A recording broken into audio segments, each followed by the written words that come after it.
نحمدہ ونصلی ونسلم علی رسولہ النبی الکریم، اما بعد فاعوذ باللہ من الشیطان الرجیم، بسم اللہ الرحمن الرحیم۔ قال اللہ تبارک و تعالی فی القرآن المجید، اومن کان میتا فاحییناہ وجعلنا لہ نورا یمشی بہ فی الناس کمن مثلہ فی الظلمات لیس بخارج منہا کذالک زین للکافرین ما کانوا یعملون۔ صدق اللہ العظیم۔ معزز حاضرین و سامعین، اللہ رب العزت کا بے پایہ فضل و احسان ہے کہ جس نے اپنی توفیق خاص اور حضور نبی اکرم صلی اللہ علیہ وآلہ وسلم کے نالین مبارک کے تصدق سے ہمیں ایک مرتبہ پھر اپنی بارگاہ میں حاضر ہونے کی توفیق عطا فرمائے۔ دعا ہے کہ اللہ رب العزت ہماری اس حاضری کو قبول فرمائے۔ پچھلے جمعۃ المبارک میں ہم نے مضمون کا آغاز کیا تھا کہ ایک زندگی وہ ہے جو ہم فزیکلی اس دنیا میں گزار کے جاتے ہیں، اور وہ زندگی یہی ہے کہ کسی کو 10 سال مل گئی، کسی کو 20 سال مل گئی، کسی کو 30 سال مل گئی، کسی کو 60-70 سال مل گئی، کسی نے 100 سال گزار لیا، اور زندگی گزار کر انسان چلا جاتا ہے۔ مگر اس زندگی کے ساتھ ساتھ ایک روحانی زندگی بھی ہے۔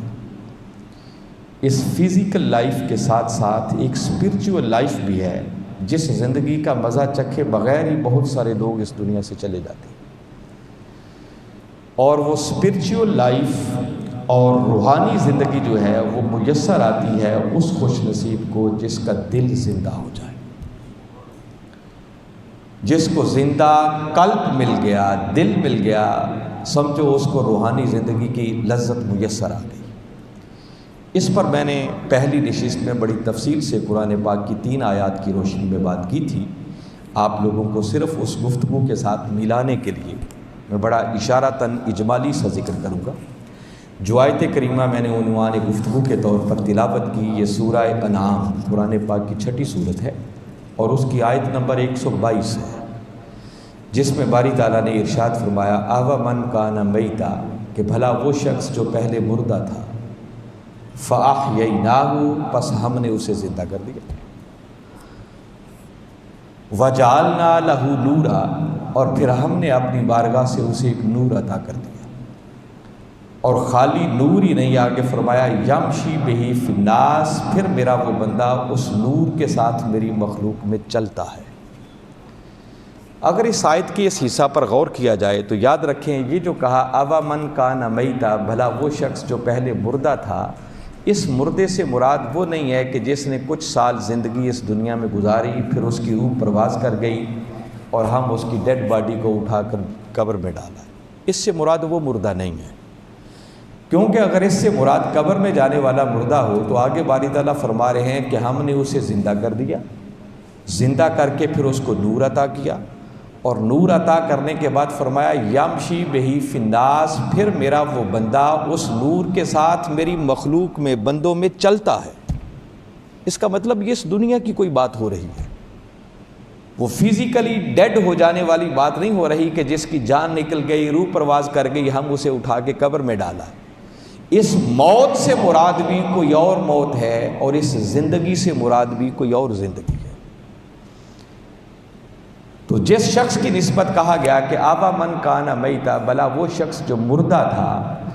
تو حضور شیخ الاسلام پروفیسر ڈاکٹر محمد طاہر القادری قدس اللہ العالی، آپ نے بالخصوص اور بہت سارے مفسرین نے اس بات پر لکھا ہے کہ اس مردہ، جس کو مردہ کہا جا رہا ہے، یہ وہ شخص ہے کہ جس کا دل مردہ ہو چکا ہے۔ فاحییناہ، فرمایا پس پھر ہم نے اس کے دل کو زندہ کر دیا، اور خالی دل کو زندہ ہی نہیں کیا، وجعلنا لہ نورا، پھر ہم نے اپنی بارگاہ سے اسے ایک نور بھی عطا کر دیا۔ یہ جو نور کا مل جانا ہے نا، یہ سمجھیں یہی قلب کی زندگی ہے، دل کا زندہ ہونا ہے، اور یہیں سے روحانی زندگی کا آغاز ہوتا ہے۔ اس دنیا میں بھی نور ملتا ہے، دیکھیے ایک نور وہ ہے جس کا ذکر قیامت والے دن کیا جاتا ہے کہ قیامت والے دن کچھ لوگ صاحبان نور ہوں گے۔ قرآن پاک میں مختلف جگہوں پر یہ بات آئی ہے، میں صرف آپ کے اطمینان کے لیے ایک مقام تلاوت کر رہا ہوں۔ سورہ الحدید قرآن پاک کا 57واں سورہ ہے، جس میں باری تعالیٰ نے قیامت کے دن کی ایک منظر کشی کی اور خطاب کیا ہے اپنے محبوب سے صلی اللہ علیہ وسلم۔ فرمایا یوم تری المؤمنین والمؤمنات یسعی نورہم بین ایدیہم وبایمانہم۔ فرمایا محبوب ذرا چشم تصور میں لائیے، سوچئے وہ قیامت کا منظر کیسا سہانا منظر ہو، وہ دن کیسا سہانا دے۔ یہ جو لفظ ہے نا یوما، اس یوما کے لفظ کے اندر بڑی لطافت ہے۔ لوگ تو قیامت کے دن کا ذکر کر کر کے ڈراتے ہیں نا، یہاں ایک ہنسی مضمون بیان ہوا ہے۔ باری تعالیٰ محبوب سے کہہ رہے ہیں کہ محبوب ذرا سوچ وہ قیامت کا دن کیسا سہانا دن ہوگا۔ کیا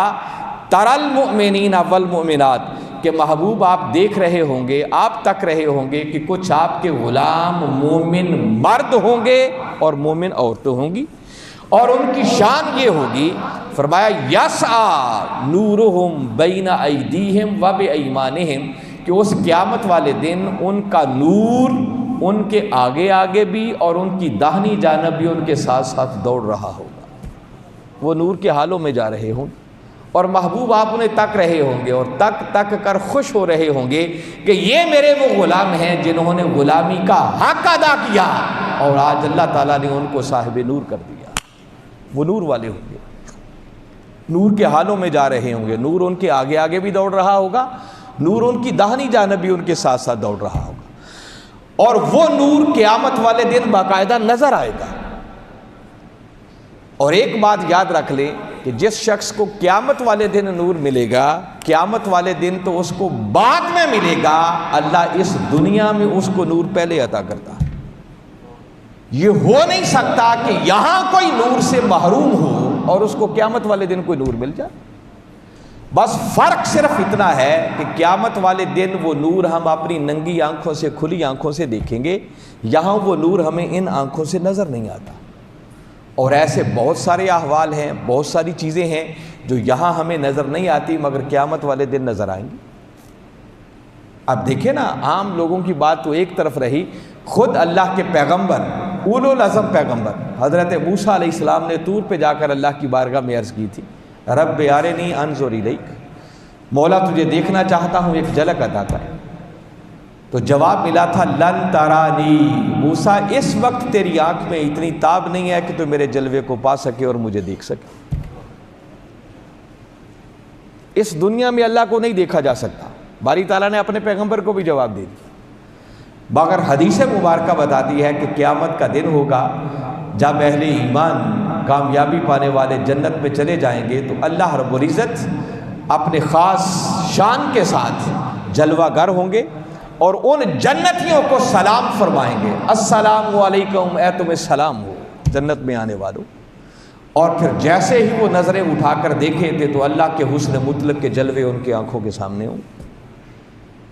قیامت والے دن لوگ اللہ کو دیکھیں گے، تو جو چیز یہاں دیکھنا ممکن نہیں ہے قیامت والے دن دیکھنا ممکن ہوگا، وہ نظر آ رہا ہوگا، حتیٰ کہ قیامت والے دن خدا خود جلوہ افروز ہوگا سامنے۔ اسی طرح میں بتا رہا ہوں کہ جس طرح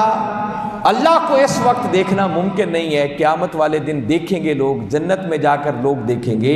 اسی طرح وہ نور جو قیامت والے دن نظر آئے گا، جن لوگوں کو قیامت والے دن نور ملے گا، وہ نور بعض خوش نصیبوں کو یہاں اس دنیا میں بھی عطا ہوتا ہے، جس کا ذکر قرآن کر رہا ہے کہ مردہ تھا، ہم نے اسے زندہ کر دیا، اور فقط زندہ ہی نہیں کیا، وَجَعَلْنَا لَهُ نُورًا، پھر ہم نے اس کو نور والا بنا دیا۔ اور کچھ خالی نور والے ہی نہیں ہوتے، بلکہ وہ آیت کریمہ آگے بتا رہی ہے یمشی بہی فی الناس، پھر بعضوں پر ایسا کرم بھی ہوتا ہے کہ پھر وہ اس نور کے ساتھ اللہ کی مخلوق میں چلتے ہیں۔ اور وہ چلتے کیوں ہیں؟ چلتے اس لیے ہیں کہ جو اس نور کے لینے کا اہل مل جائے اس پر بھی توجہ کر کے اس کی من کی دنیا کو نور سے روشن کر دیتے ہیں۔ تو کچھ نور والے ہوتے ہیں، کچھ نور بانٹنے والے ہوتے ہیں، اور جس خوش نصیب کو یہ نور مل جاتا ہے، سمجھے اس کا دل زندہ ہو جاتا ہے، اور جس کا دل زندہ ہو جائے سمجھو اس کی روحانی زندگی کا سفر شروع ہو گیا۔ تو ایک زندگی وہ ہے جو ہم فزیکل لائف گزار رہے ہیں، ایک اس زندگی کے پیچھے اور بھی اسپرچول لائف ہے، روحانی زندگی ہے، اور بہت سارے لوگ ایسے ہیں جو اس روحانی زندگی کی لذت چکھے بغیر ہی اس دنیا سے کوچ کر جاتے ہیں، وہ اسی دنیا کو کل دنیا سمجھتے ہیں۔ اب ایک آیت کریمہ میں اور بتاتا ہوں تاکہ یہ تصور مزید آپ کے سامنے واضح ہو جائے۔ باری تعالیٰ نے ایک مقام پر ایمان والوں سے خطاب کیا، فرمایا یا ایھا الذین آمنوا استجیبوا للہ وللرسول اذا دعاکم لما یحییکم، فرمایا اے ایمان والو جب بھی اللہ اور اس کا رسول تمہیں بلائے تو جہاں جس حال میں بھی ہو فوراً ان کی بارگاہ میں حاضر ہو جائے گا، جواب دیا گا۔ اور آگے فرمایا لما یحییکم، یہ کلمات قابل غور ہیں، فرمایا جب بھی اللہ اور اس کا رسول تمہیں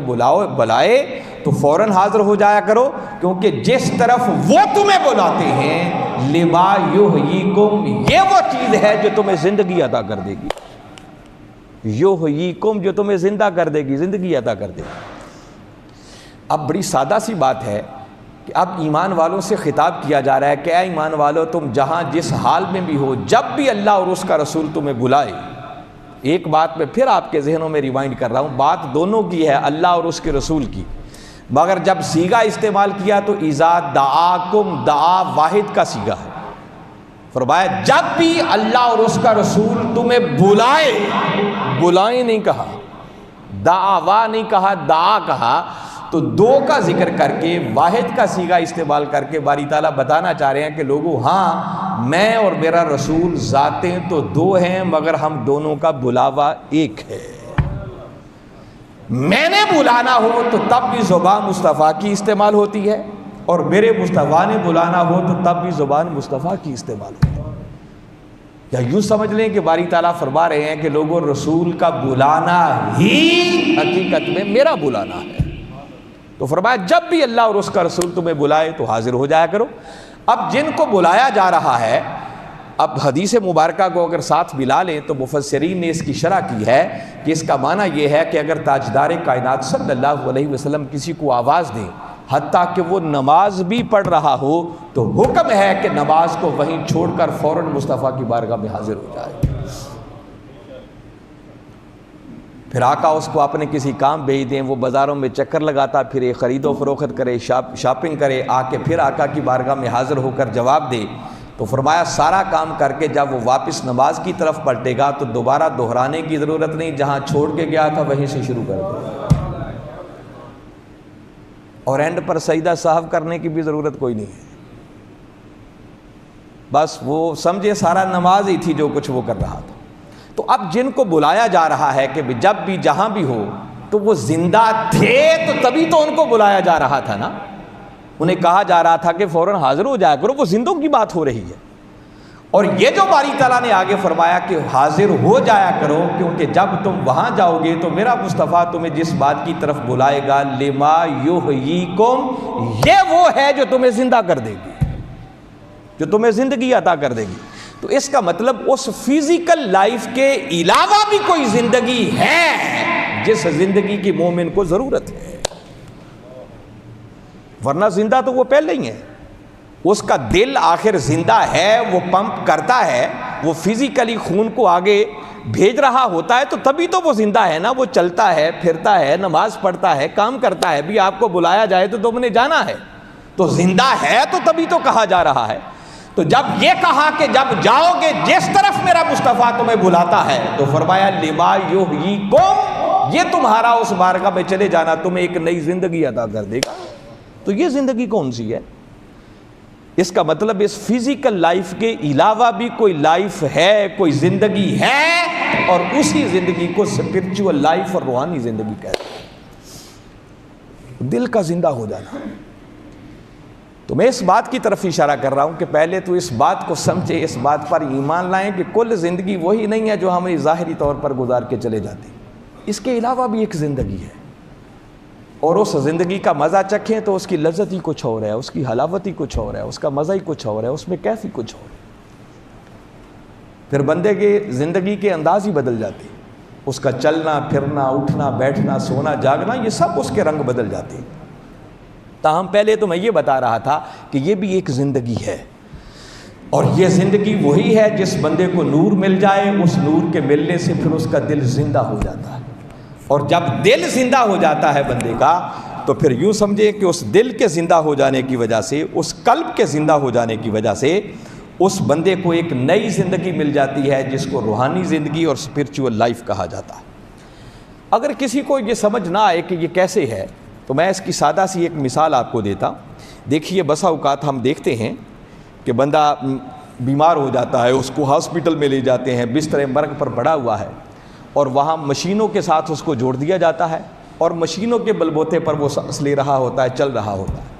حتیٰ کہ بسا اوقات وہ فزیکلی ڈیڈ ہو چکا ہوتا ہے، مگر چونکہ مشینیں لگی ہوتی ہیں، ان کا دل پمپ کر رہا ہوتا ہے اور خون کا سرکولیشن چل رہی ہوتی ہے، تو پھر بھی وہ خون کے سرکولیشن کی وجہ سے بندہ زندہ ہوتا ہے۔ اور ڈاکٹر حضرات پوچھتے ہیں گھر والوں سے، مریض کے جو پیچھے ہوتے ہیں لوگ، کہ بھئی بتاؤ اس کو کتنے دن زندہ رکھنا ہے؟ کوئی 10 گھنٹے، 15 گھنٹے، 20 گھنٹے، ہفتہ، وہ مشینوں کے ذریعے اس کو زندہ رکھتے ہیں۔ بس ادھر مشینیں اتاری، وہ ڈیڈ تو پہلے ہی ہو چکا ہوتا ہے، بس خون کی گردش ہوتی ہے، بس مشینیں اترنے کی دیر ہوتی ہے، اس کی موت واقع ہو جاتی ہے، بندہ ختم ہو جاتا ہے۔ تو جس طرح اس مشینوں کے ساتھ جوڑنے کی وجہ سے بندہ کچھ دیر کے لیے زندہ رہ جاتا ہے، اسی طرح بس اب مشینوں کو ہٹا دیں اور اس بندے کے دل کو اللہ سے جوڑ دیں، اور اسی بندے کا دل جب اللہ سے جڑ جاتا ہے تو اللہ سے جوڑنے کی وجہ سے وہ جو اسے نور ملتا ہے اور اس کا دل، مردہ دل زندہ ہو جاتا ہے، اس دل کے زندہ ہونے کی وجہ سے اس بندے کو روحانی زندگی میسر آ جاتی ہے، اس کو ایک روحانی زندگی میسر آتی ہے اور اس کا ایک روحانی سفر شروع ہو جاتا ہے۔ اور بڑی سادہ سی بات ہے، یاد رکھیں، جس کا دل زندہ ہو جائے اور اس کو یہ روحانی زندگی میسر آ جائے اور اس کا دل اللہ کے ساتھ جڑنے کی وجہ سے وہ نور حاصل کر لے اور اپنے مولا کے ساتھ جڑ کر ایک نئی زندگی پالے، تو حقیقت میں اسی کو معرفت کہا جاتا ہے۔ کیا کہا جاتا ہے؟ آپ کئی بار پوچھتے ہیں نا یہ معرفت کیا شے ہے؟ دیکھیں نا، جب بندہ فزیکلی زندہ ہوتا ہے، تو جب بندہ زندہ ہوتا ہے تو زندہ ہونے والا پھر بندہ دیکھتا بھی ہے۔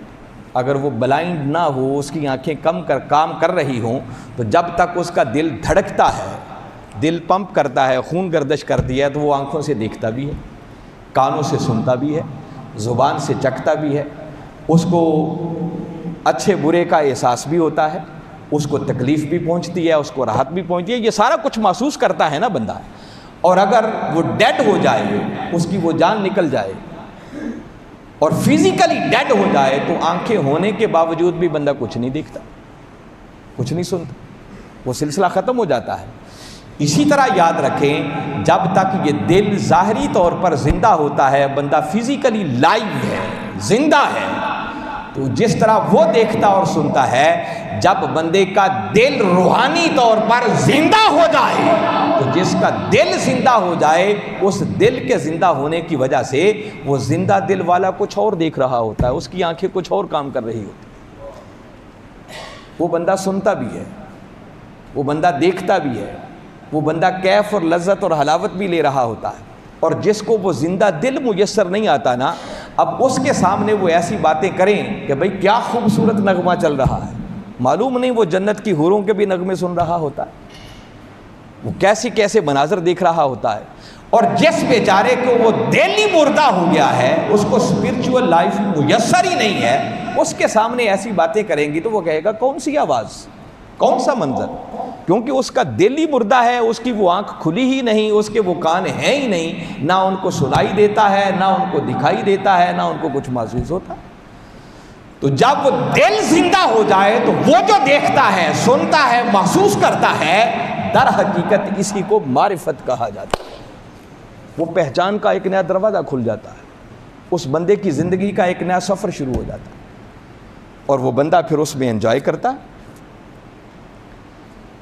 اب یہاں پر ایک آپ کو بڑی خوبصورت بات بتاتا ہوں. تاجدار کائنات صلی اللہ علیہ وسلم نے ارشاد فرمایا، اور اولیاء کرام نے پھر آگے اس کو بیان کیا. فرمایا فَمَن مَاتَتْ نَفْسُهُ بَعُدَتْ عَنْهُ دُنْيَاهُ وَمَن مَاتَ قَلْبُهُ بَعُدَ عَنْهُ مَوْلَاهُ. فرمایا جس بندے کا یہ جسم ڈیڈ ہو جائے، فزیکلی ڈیڈ ہو جائے، وہ بندہ مردہ ہو جائے، اس کا نفس مردہ ہو جائے، تو فرمایا یہ دنیا اس بندے سے دور ہو جاتی ہے. اور ساتھ فرمایا وَمَن مَاتَ قَلْبُهُ بَعُدَ عَنْهُ مَوْلَاهُ. اور جس بندے کا دل مردہ ہو جائے، فرمایا اس بندے کا مولا اس سے دور ہو جاتا ہے، اس کا رب اس سے دور ہو جاتا ہے. دیکھیں نا، فزیکلی بندہ جب ڈیڈ ہو جاتا ہے، ہم اٹھا کے قبر میں ڈال آتے ہیں تو دنیا سے بندے کا تعلق ختم. اس کے گھر والے بھی گئے، اس کے رشتہ دار بھی گئے، بیوی بچے بھی گئے، دنیا کے معاملات بھی گئے، تو وہ دنیا اس سے دور ہو گئی، وہ بندہ دنیا سے دور ہو گیا. اور ساتھ فرمایا کہ جس بندے کا دل مردہ ہو جائے، وہ جس کو اسپرچول لائف میں کہہ رہا ہوں، وہ اسپرچول لائف اس سے چھن جائے، یہ میسر نہ آئے، تو فرمایا اس بندے کا مولا، اس بندے کا رب اس سے دور ہو جاتا ہے. تو گویا وہ جو اسپرچول لائف اور روحانی زندگی میں کہہ رہا ہوں، یہ اسی خوش نصیب کو میسر آتی ہے جس کا دل اس مولا کے ساتھ جڑ جاتا ہے. جیسے مشینوں کے ساتھ جڑنے سے فزیکلی وہ دل پمپ کرتا رہتا ہے، اسی طرح مولا کے ساتھ جڑ جائے تو مولا کے ساتھ جڑنے کی وجہ سے پھر بندے کے دل کو ایک روحانی زندگی میسر آتی ہے. بظاہر تو سائنس آپ کو یہی بتائے گی بھی اس دل کے اندر ہم نے تو یہی پڑھا ہے کہ بس یہ وہ پمپ کرتا ہے اور خون کو آگے گردش کا، سرکولیشن کا سارا کام کرتا ہے. نہیں، ان کو اتنا ہی نظر آتا ہے اس دل کے اندر ایک اور روحانی دل بھی موجود ہے. جس طرح اس دل پر بقیہ جسم کا نظام چلتا ہے، اسی طرح اگر بندے کا وہ اسپرچول جو دل ہے، اس کا قلب ہے، جب وہ زندہ ہو جائے تو پھر بندے کا پورا جسم سنور جاتا ہے، اور اگر وہ بگاڑ کا شکار ہو جائے تو پورے کا پورا جسم بگاڑ کا شکار ہو جائے. یہ الگ تاجدار کائنات صلی اللہ علیہ وسلم نے ایک بات فرمائی. اب میں نے دو قسمیں تو آپ کو بتا دی نا، کہ ایک دل وہ ہے جس دل کو مردہ دل کہتے ہیں، ایک دل وہ ہے جس دل کو زندہ دل کہتے ہیں. وہ اللہ کے ساتھ جڑنے کی وجہ سے جو اس کو نور میسر آتا ہے، اس کی وجہ سے وہ اندر کا دل بندے کا زندہ ہو جاتا ہے. تو مردہ دل والے وہ ہیں جو فسق و فجور میں گرے ہوئے ہیں، دن رات اللہ اور اس کے رسول کی نافرمانی کر رہے ہیں، جن کو اپنے مولا کی معرفت ہی نہیں، پہچان ہی نہیں، جن کو کلمہ پڑھنا بھی نصیب نہ ہوا، یا کلمہ پڑھ کے بھی وہ ایسے کاموں میں گرے ہوئے ہیں کہ دن رات صبح و شام اللہ اور اس کے رسول کی نافرمانی میں لگے ہوئے ہیں، تو دل مردہ ہو جاتے ہیں. اور ایک دل کی قسم ان کے درمیان اور بھی ہے جس کو کہتے ہیں قلب مریض، بیمار دل. ایک مردہ دل ہوتا ہے، ایک زندہ دل ہوتا ہے، اور ایک بیمار دل ہوتا ہے. بیمار وہ ہوتا تو زندہ ہی ہے، اس میں کچھ علامات مردوں والی ہوتی ہیں اور کچھ زندوں والی ہوتی ہیں. اب میں وہ تاجدار کائنات صلی اللہ علیہ وسلم کا ارشاد سنا رہا ہوں. میرے آقا صلی اللہ علیہ وسلم نے فرمایا ان فی الاجساد لمدغۃ. فرمایا جسموں کے اندر ایک گوشت کا لوتھڑا ہے، اذا صالحت صالح الجسد کلہ، اگر وہ سمر جائے تو تمہارا پورے کا پورا جسم سمر جاتا ہے. وَإِذَا فَسَدَتْ فَسَدَ الْجَسَدُ كُلُّهُ، اگر وہ بگاڑ کا شکار ہو جائے تو فرمایا سن لو تمہارا پورے کا پورا جسم وہ بگاڑ کا شکار ہو جاتا ہے. اور وہ کیا ہے؟ فرمایا الا وہی القلب، آگاہ ہو جاؤ، وہ گوشت کا لوتھڑا جس کے سنورنے اور بگڑنے پر تمہارے پورے کے پورے جسم کے سنورنے اور بگڑنے کا انحصار ہے. فرمایا وہ گوشت کا لوتھڑا تمہارے جسموں کے اندر تمہارا دل ہے. اگر یہ دل سیدھا ہو جائے تو بندے کا پورا جسم سیدھا ہو جاتا، اس کے پورے اعضاء پھر اس کے تابع ہو جاتے ہیں، وہ اللہ اور اس کے رسول کی طاعت میں آ جاتے ہیں، اور اس طاعت میں آنے کی وجہ سے بندے کو پھر نور میسر آتا ہے اور روحانی زندگی کا سفر آغاز ہوتا ہے. اور اگر وہ دل بگڑ جائے تو بندے کا پورا جسم بگاڑ کا شکار ہو جاتا ہے اور اللہ اور اس کے رسول کی نافرمانی پہ اتر آتا ہے. اس کا مطلب وہ دل کوئی ایسی چیز ہے کہ جس کے سنورنے پر اور جس کے بگڑنے پر بندے کے سنورنے اور بگڑنے کا انحصار ہے۔ اسی طرح ایک مقام پر تاجدار کائنات صلی اللہ علیہ وسلم نے ایک بات اور ارشاد فرمائی، اور ارشاد فرمایا کہ لا یستقیم العبد حتی یستقیم القلب، فرمایا اس وقت تک بندہ استقامت کی راہ پر نہیں چل سکتا جب تک کہ اس بندے کا دل وہ استقامت کے ساتھ سیدھا نہیں ہو جاتا۔ اس کا مطلب دل کا کوئی رول ہے، اور وہ بتا رہا ہوں کہ جس کا وہ دل زندہ ہو جائے، اس کے دل کو نور میسر آ جائے، اس کا دل مولا کے ساتھ جڑ جائے، تو جڑنے کی وجہ سے اس کے دل کو زندگی میسر آتی ہے، اور ایک ایسے سفر کا آغاز ہوتا ہے کہ جس سفر کا مزہ ہی پھر کچھ اور ہے، جس لائف کا مزہ ہی کچھ اور ہے۔ زندگی میں کوشش کرنی چاہیے کہ بندہ تھوڑا تھوڑا اس کو بھی چکھے۔ اب چونکہ دامن وقت میں اتنی گنجائش نہیں ہے، میں ایک بات مختصراً اور عرض کرتا ہوں۔ پھر بسا اوقات یوں بھی ہوتا ہے کہ آپ کے ذہنوں میں یہ سوال آتا ہوگا، بندہ سوچتا ہے کہ میں نماز پڑھتا ہوں، ذکر اذکار کرتا ہوں اور اوراد و وظائف کرتا ہوں، مگر میرا دل اس میں حاضر نہیں ہوتا، یا بسا اوقات یہ ٹرم استعمال ہوتی ہے کہ مجھے حضوری قلب میسر نہیں ہے۔ اس کی بھی دو قسمیں ہیں آگے، یہ حضوری کی بھی دو قسمیں ہیں، ایک ہوتا ہے دل کا حاضر ہونا، اور ایک ہے حضوری قلب کا میسر آنا۔ یہ دو الگ الگ سطح ہیں جو اولیاء نے بیان کی ہیں اور عرفاء نے بیان کی ہیں۔ یہ دل کا حاضر ہونا اور غیر حاضر ہونا، ویسے اسے سمجھنا تھوڑا سا مشکل ہے، سمجھ آتی ہے بات، مگر اس کو سمجھانے کے لیے ایک مثال دیتا ہوں۔ حضور شیخ الاسلام نے بڑے خوبصورت انداز میں سمجھایا، فرمایا بسا اوقات اب دیکھیں دماغ کا حاضر ہونا اور غیر حاضر ہونا، یہ بات تو سمجھ میں آتی ہے نا۔ کئی بات اسٹوڈنٹ ہے، طالب علم ہے، کوئی بندہ ہے کتاب لے کے پڑھ رہا ہے، پڑھتا جا رہا ہے، مگر اس کو سمجھ کچھ بھی نہیں آ رہا، اس کو یاد ہی کچھ نہیں ہو رہا، ساری ساری رات بھی بعض طلبہ پڑھتے رہتے ہیں اور ان کو کوئی بھی چیز یاد نہیں ہوتی، اور ہر کسی کی پرابلم یاد رکھیں اس کی میموری نہیں ہوتی، کہ اس کا حافظہ کمزور ہے جس وجہ سے یاد، یہ ایک الگ اسپیکٹ ہے، حافظہ بھی کمزور ہوتا ہے، میموری کام نہیں کرتی۔ ایک الگ پرابلم ہوتی ہے جسے کنسنٹریشن کہتے ہیں،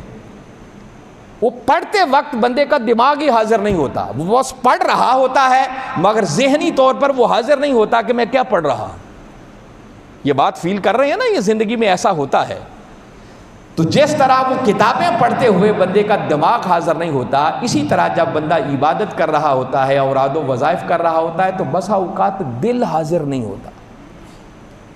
تو پہلا سٹیپ یہ ہوتا ہے کہ اگر اس بندے کے دل کو حاضر کر لیا جائے اور بندے کا دل حاضر ہو جائے، تو یہ پہلا درجہ ہے کہ ہاں اس بندے کو زندگی، دل کو زندگی مل رہی ہے۔ اور وہ ہوتا ہے، وہ بتاؤں گا کیسے ہوتا ہے۔ یہ پہلا سٹیپ ہے کہ بندے کا دل حاضر ہو جائے۔ پھر بندہ جب ذکر کرے، اذکار کرے، دیکھیں نا ہم نماز پڑھتے ہیں مگر ہمارا دل ہی نہیں لگتا اس میں۔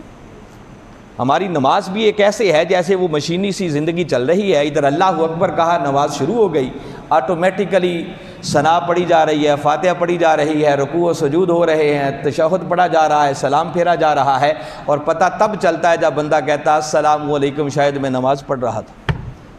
پوری نماز میں دل حاضر ہی کوئی نہیں ہوتا۔ تو یہ ہے دل کا حاضر ہونا، قلب کا حاضر ہونا،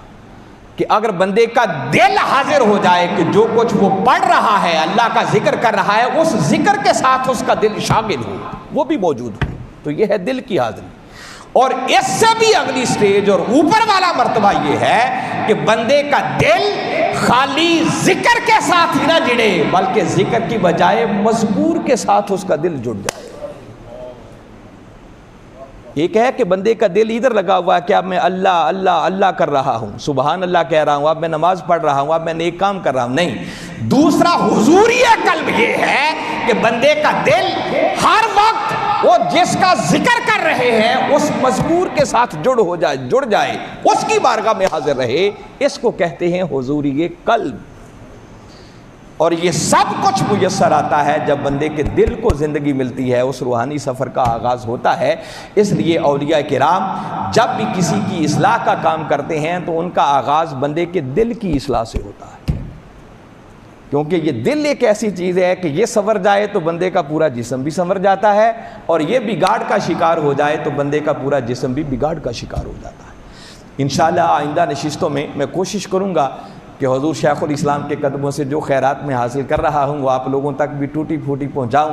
اور شاید اسی کے صدقے اللہ مجھ پر بھی کرم کر دے اور آپ لوگوں پر بھی کرم کر دے اور ہم اس سفر کے راہی بن جائیں۔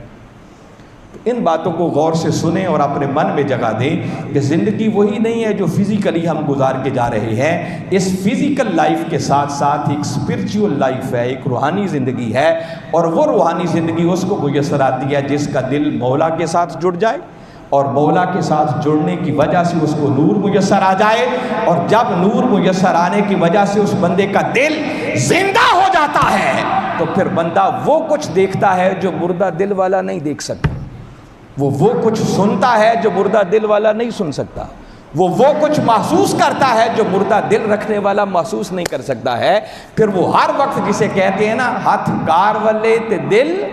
یار والے، پھر اس بندے کی کیفیت ایسی ہو جاتی ہے، اور جب دل یار کے ساتھ جڑ جاتا ہے تو پھر واقعتاً دل زندہ ہو جاتا ہے۔ اللہ کی بارگاہ میں دعا ہے کہ باری تعالیٰ صحیح معنوں میں ان چیزوں کو سمجھ کر ہمیں اس روحانی زندگی کی بھی لذت عطا فرمائے اور اس سفر کا راہی بننے کی توفیق عطا فرمائے۔ وما علینا الا